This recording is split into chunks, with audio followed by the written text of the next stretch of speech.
جاهز يا استاذ منير مكرم، برحب بحضرتك. النهارده حضرتك عاملين وقفه صامته رد على الفيلم المسيء للرسول عليه الصلاه والسلام. عرب مش هيجيب عم اعرف راي حضرتك في الفيلم ده عامه. انا ما شفتش الفيلم الحقيقه يعني. تمام يا فندم. لا يسعدني ان انا اشوفه. وبعدين بس دخلت على اليوتيوب كده شفت شويه معلومات سريعه، عرفت ان الفيلم معروض بقاله شهرين، وان الضجه دي حصل بس من 3 ايام، وعرفت ان هو فيلم مسيء الى الدين الاسلامي ولا الرسول عليه الصلاه والسلام، وده شيء لا يقبله اي انسان ولا اي عرف ولا اي دين من الاديان، لان احنا بنقول الاديان السماويه مكمله، والاديان السماويه كلها مصيرها واحد في الله سبحانه وتعالى. وانا دلوقتي لما بتكلم عن فكر شرق بتكلم عن فكر غرب، بتكلم عن فكر شرق، عن الروحانيات والاديان والانبياء كلها جت من عندنا من الشرق. بتكلم عن فكر الغرب، بتكلم على ناس لا يقدروا الانبياء ولا يقدروا الله سبحانه وتعالى. ففجأة الاقي رسول مسيء الى الرسول عليه الصلاه والسلام، فجأة فيلم مسيء الى الرسول عليه الصلاه والسلام، فجأة فيلم بيتكلم عن شفرة دافنشي، عن ان السيد المسيح له المجد انه كان عامل علاقه مع مريم المجدليه وخد مركب صغير وسافروا، بس بدل ما يروحوا الوراق راحوا على فرنسا. يعني شيء وقاحه وشيء مستنكر. وفجاه فيلم بيتكلم عن علاقات ونزوات السيد المسيح الاخيره. يعني هذا يعني هؤلاء الناس المشبوهون، اللوب الصهيوني المدفوعون بالاجر، اللي عايزين يولعوا الدنيا وعايزين يعملوا نار فتنه وعايزين عيب، وده غلط، واللي بيحصل ده مش كويس. وهرجع اقول لك ان العيب مننا احنا اللي بنديهم الفرصه. ليه بقى؟ لان احنا بنقول ان الفن ده شيء عظيم وشيء مقدس وله كرامه، والفن ده اعظم شيء. انا لولا الفن ما كنتش هعرف ان هم عاملين فيلم مسيء، ولا هعرف ان انا اوصل لهم بالرد عليهم على قنوات الفضائيه ولا من خلال الحياه. فهو لكل فعل رد فعل، ده قانون قالوا نيوتن زمان. فعلي ان انا اعمل فيلم فني في سماحه الدين وسماحه الرسول عليه الصلاه والسلام، ولهم هو ده فني. حينما كنا وطن قدمنا الرساله.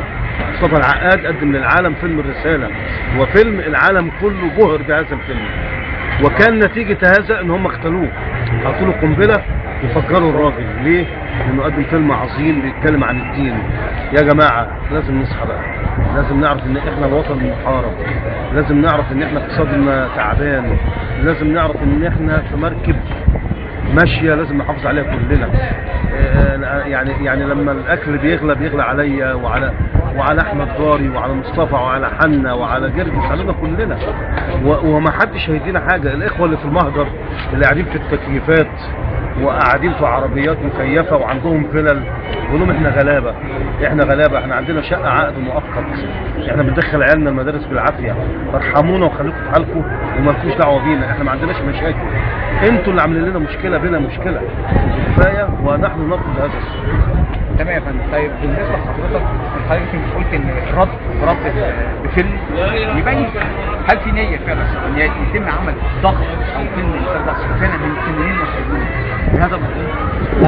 انا سمعت ان الهند جاهز الفيلم، هي دوله ثانيه. انا سمعت الكلام ده على القناه الفضائيه وماليزيا، الهند وماليزيا. وبعدين سمعت الداعيه الاسلامي عمرو خالد قال كلام جميل قوي وعجبني جدا جدا، قال كلام محترم. يعني احنا لازم نعبر عن فيلم، لازم احنا كنقابه وكفنانين نعمل فيلم، والافلام اللي من النوعيه دي بتبقى تبرعات. يعني انا بعمل فيلم ديني مش عايز اخد فلوس، بقدر ما انا عايز اشارك. ان شاء الله رب اقف بحضر، ان شاء الله رب اقف مجاميع، بس في الاخر انا بقدم قيمه لتبقى ليا ولولادي لما توفى اقول لهم انا عملت لكم الفيلم ده، عملت لكم الفيلم. بعدين حضرتك في طبعا دلوقتي في الايام الفتره اللي فاتت دي، فتره مش كبيره، بعض المشايخ وبعض الناس طلعوا على القنوات وبداوا يهاجموا الفن والفنانين، لدرجه ان الايام اللي فاتت دي في الاخبار اللي فاتت بيقولوا اين المشايخ الذين يدافعون عن الالهام شديد؟ اين الذين يدافعون عن الفنانين؟ ايه رايك ان هم عايزين يعزلوا الفنانين وهم مش فاهم، يعني عايزين يهشموا البلد او هم اللي مسؤولين عنها والفنانين دول مالهمش مكان؟ ايه رايك حضرتك؟ والله انا عايز اقول لهم ان الفن رساله عظيمه جدا، ورساله اسرع من الفيسبوك واسرع من النت. يعني لما اتعمل فيلم مثير للرسول عليه الصلاه والسلام الدنيا اتقلبت، ده عن طريق الفن.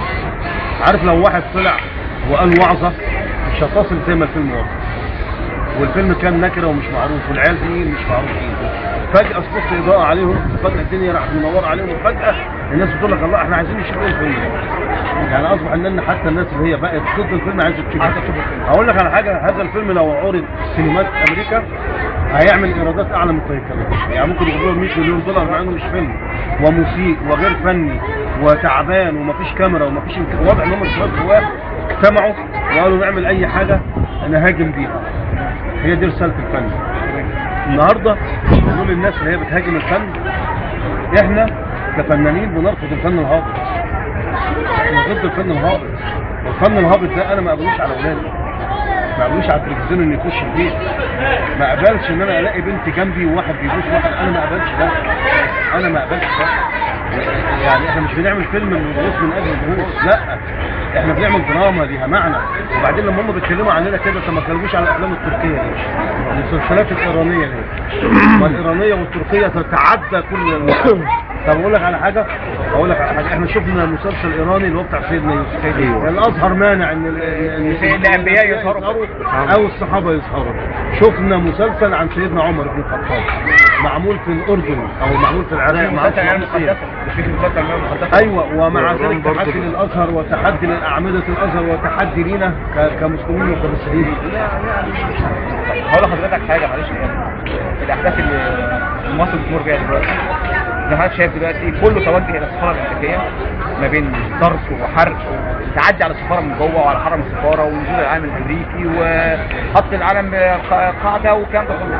تبان او توصل رساله للناس دي كلهم. انا عايز اقول للاخوه دول ان السفاره ملهاش دعوه، المبنى ده ملوش دعوه،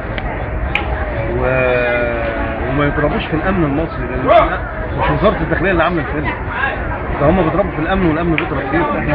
احنا وصلنا لدرجه خلاص ان الشعب خلاص الشعب بيضرب في الشرطه بتاعته. لا اي سفاره جوه مصر هي دوله، يعني سفاره امريكا دوله امريكا، لو انا اعتديت عليها يبقى انا اعتديت على امريكا، يبقى انا دخلت في قطع علاقات دبلوماسيه وهعمل مشاكل جامده. لا تعالى زي ما احنا عملنا، وقفنا بره النادي وعملنا وقفه احتجاجيه وهتفنا، يعني كان ممكن نقطع الطريق وكان ممكن نوقف الطريق، خد بالك، والطريق ده كان ممكن يقف 6 ساعات، انما ده سلوك غير حضاري. احنا وقفنا على الرصيف والعربيات معديه عادي جدا وشايفانا بنعمل ايه، هو ده السلوك الحضاري. انا بشكر حضرتك جدا جدا يا فندم، ومش عارف اقول لك ايه على هذا اللقاء.